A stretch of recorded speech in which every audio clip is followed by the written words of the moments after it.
साथियों, चुनाव का समय है। चुनाव के समय में भारतीय जनता पार्टी के लोग भी आपके बीच में आते हैं और एक पार्टी है उसके लोग भी आपके बीच में आते हैं और इंडिया गठबंधन समाजवादी पार्टी के प्रत्याशी श्रीमती डिम्पल यादव जी भी आपके बीच में आते हैं। आपने 10 साल से भारतीय जनता पार्टी की सरकार का कार्यकाल देखा है। आपको कितना फायदा हुआ है, कितना नुकसान हुआ है, हमसे बेहतर ये आप अच्छी तरह से समझ सकते हैं। बेरोजगारी फैली हुई है, महंगाई है, किसानों को खाद बीज सस्ती नहीं है, बड़े पैमाने पर महंगाई है। हमारे नौकरी कर रहे बच्चों को पुरानी पेंशन नहीं है। अग्निवीर योजना में जो चलाई है सरकार ने, 4 साल में हमारे बच्चों को भर्ती करेंगे और 4 साल बाद बाहर करेंगे। ये सारी समस्याएं हमारे आपके सामने। अगर इन हम समस्याओं से निजात पाना चाहते हैं, अगर हम चाहते हैं कि इस देश में लोकतंत्र सलामत रहे, बाबा साहब अम्बेडकर का लिखा हुआ संविधान सलामत रहे, तो हमें आने वाले 7 तारीख को, 7 मई को भारतीय जनता पार्टी को हरा करके हमें समाजवादी पार्टी के कैंडिडेट अगर साथियों, मैं अगर इस संक्षेप में अगर एक बात में, एक लाइन में अगर मैं बात कहूं कि 2024 का चुनाव सिर्फ एक बात पर होने जा रहा है। एक तरफ वो लोग हैं जो संविधान को बदलने की बात करते हैं, भारतीय जनता पार्टी और उसके गठबंधन के साथी, और एक तरफ वो हैं India alliance, Samajwadi party, Congress party, जन अधिकार पार्टी, आम आदमी पार्टी, कम्युनिस्ट पार्टी, जो संविधान को बचाए रखना चाहते हैं और वो चाहते हैं हमारे देश का संविधान हमारे देश में पूरी तरह लागू। आखिर भारतीय जनता पार्टी के लोग संविधान को बदलना क्यों चाहते हैं? जो संविधान समता, स्वतंत्रता, बंधुत्व और भाईचारे का संदेश देता है, जो संविधान हमारे बच्चों को पढ़ने का अधिकार देता है, जो संविधान हमारी बहनों को, बेटियों को पढ़ने का अधिकार देता है, बराबरी का दर्जा देता है, जो संविधान इस देश के गरीब और कमजोर को, पिछड़े और दलित को, आदिवासी को, जिसको हम पीडीए कहते हैं, उसको जीवन के हर क्षेत्र में आगे बढ़ने का अधिकार देता है। आखिर भारतीय जनता पार्टी को उस संविधान से क्यों नफरत है? उस संविधान को वो क्यों बदलना चाहिए? इस बात को आपको समझना चाहिए। अगर संविधान है तो हम हैं और हमारे बच्चों का वजूद है, और अगर संविधान नहीं है तो हमारा और हमारे बच्चों का वजूद नहीं है। आखिर उस संविधान को बदलने की बात भारतीय जनता पार्टी क्यों कहती है? इसलिए कहती है कि इस देश का गरीब और कमजोर भी, पिछड़ा और दलित भी बराबरी में खड़ा हो रहा है, ये उन्हें बर्दाश्त नहीं है, इसलिए वो भारतीय संविधान को बदलने की बात करते हैं। लेकिन जिन लोगों को भारतीय संविधान अधिकार देता है, ये उनकी जिम्मेदारी है कि वो संविधान को बचा के रखे और संविधान के लिए संघर्ष करने के लिए तैयार है। आज हमारे बीच में इंडिया गठबंधन है। इंडिया गठबंधन में सम्मिलित सभी पार्टियां हैं, चाहे वो समाजवादी पार्टी है, कांग्रेस पार्टी है, आम आदमी पार्टी है, जन अधिकार पार्टी है, कम्युनिस्ट पार्टी है।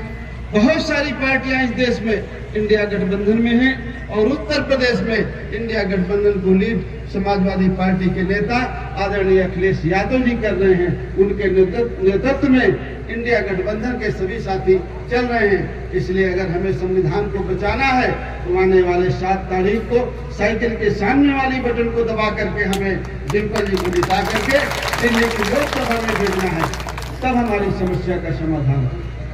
साथियों, मैनपुरी में अगर मैं उत्तर प्रदेश के किसी जिलों में जाता हूँ तो मैं समझता हूँ कि इस इलाके में सबसे ज्यादा मैं इटावा, मैनपुरी, फर्रुखाबाद में आता जाता रहता हूँ। मैं जब आया तो मैं माननीय दोनों विधायकों के बीच में फंस गया, बैठ गया। एक तरफ आलोक जी बैठे थे, दूसरी तरफ राजू जी बैठे थे, और अच्छी भलाई तो बाद में हुई, पहले वही हुआ जो वो कह रहे। पहले उन्होंने वहीं से शुरू किया, अच्छी भलाई पूछने की शुरुआत वहीं से हुई जो उन्होंने माइक में भी कह दिया। लेकिन मैं आप सब लोगों के सामने कहूं इसमें हमारी कहीं से कोई गलती नहीं। हम लोगों ने हमेशा ये चाहा कि देश के जो गरीब और कमजोर लोग हैं, पिछड़े हैं, दलित हैं, जिनको हजारों साल से पीछे रखा गया है, वो लोग इकट्ठा होकर के अपनी शक्ति तैयार करें और अपनी शक्ति के बल पर अपना वोट एक जगह डाल करके शासन और सत्ता में पहुंचे, अपने और गरीब और कमजोर लोगों की समस्याओं का समाधान। हमारे मोर्चा में हमेशा ये चाहते हैं कि देश के जो गरीब और कमजोर लोग हैं, जिनके लिए बाबा साहब अम्बेडकर ने की चाहत थी, जब संविधान बना हमें वोट का अधिकार मिला, उस वोट के अधिकार देने के पीछे एक मकसद था कि देश के जो गरीब और कमजोर लोग हैं वो कुछ कह नहीं पाएंगे, अपनी बातें कह नहीं पाएंगे, किसी से लड़ नहीं पाएंगे, अपना हक अधिकार हासिल नहीं कर पाएंगे। इसलिए राजशाही को खत्म करके लोकतंत्र किया गया कि हमारे देश में अब राजा नहीं होगा, लोकतंत्र होगा। जिसको लोग चुनेंगे वो सरकार में जाएगा, वो राजा बनेगा और जिंदगी भर के लिए नहीं होगा, 5 साल के लिए होगा। अगर वो जनता के लिए ठीक काम करेगा तो 5 साल बाद जब चुनाव आएंगे तो जनता उसे फिर चुनेगी, और अगर ठीक काम नहीं करेगा तो जनता उसे कुर्सी से नीचे उतारेगी। इसलिए लोकतंत्र आया और आज इस 70-75 सालों से हमारे बीच में लोकतंत्र है। जिन लोगों को हमने जिता करके भेजा या 10 साल से जिनको हम जिता करके भेज रहे हैं, उन्होंने हमारी समस्याओं का समाधान किया। आज वो कहते हैं कि 2047 में हमारा देश विकसित भारत बन जाएगा, और हमारे नौजवान बच्चे जो नीचे बैठे रहते हैं कुर्सियों में, वो बड़ी जोर जोर से ताली बजाते हैं और ये नहीं सोचते कि अभी तो 2024 है। वो कह रहे हैं 2047 में 23 साल बाद विकसित भारत होगा। वो ये कह रहे हैं कि आप चिंता मत करो, 23 साल बाद हम आपको गुलाब जामुन और जलेबी खिलाएंगे। तो आपके मुंह में अभी से पानी आ जाता है। और इस 23 साल बाद हम कितने लोग बचेंगे कुछ पता है? क्या हालत होगी पता है? लेकिन 23 साल बाद विकसित भारत के लिए तो लोग ताली बजाते हैं। अरे आज हमें अपनी हालत देखने की जरूरत है, आज की परिस्थितियां देखने की जरूरत है। आज हमारे बच्चों को रोजगार नहीं है, अच्छी शिक्षा नहीं है, शिक्षा में बेतहाशा बढ़ोतरी हो गई है।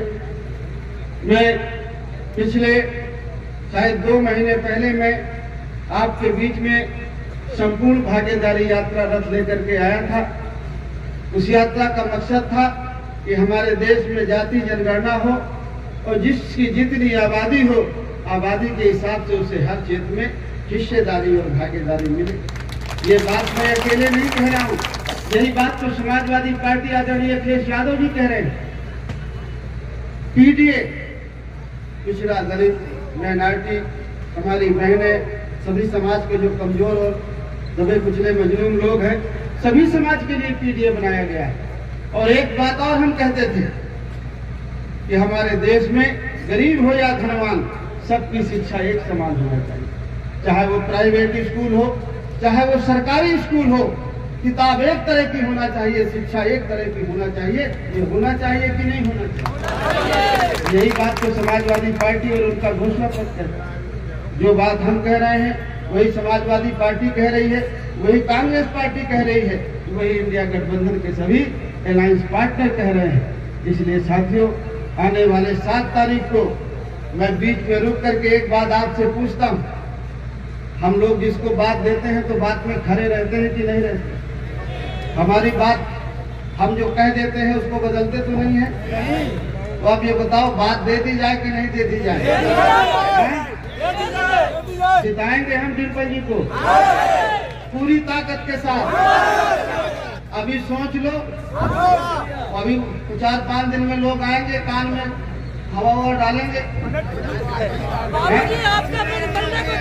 और फिर 24 घंटे में कुछ बदल जाए तो फिर ना कुछ हो जाए। अभी आएंगे 2-3 दिन बाद ये भी होगा, वो भी होगा, फिर सब होगा। तो अभी सोच के बताओ, कह दूं मैं, बोल दूं मैं पूरा? अभी सब लोग हाथ नहीं उठा रहे, सब लोग हाथ उठा के कहे तो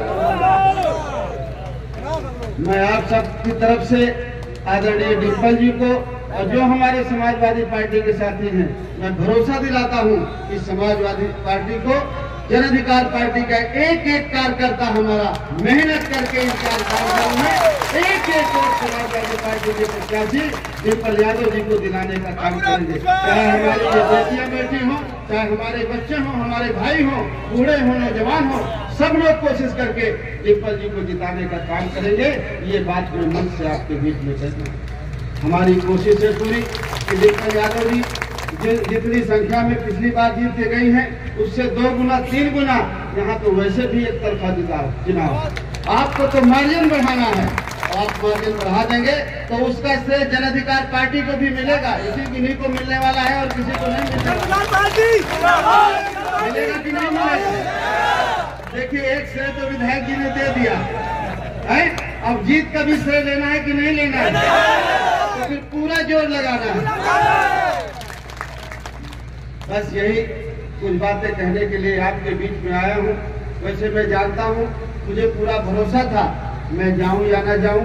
जब आपको जानकारी है कि मैं जौनपुर से इंडिया गठबंधन की तरफ से समाजवादी पार्टी का चुनाव निशान साइकिल लेकर के लड़ रहा हूँ, तो मैं जानता था कि मेरे मैनपुरी के साथी हो, चाहे जहाँ के साथी हो, सब लोग पूरी मेहनत और ईमानदारी के साथ लगे हुए हैं।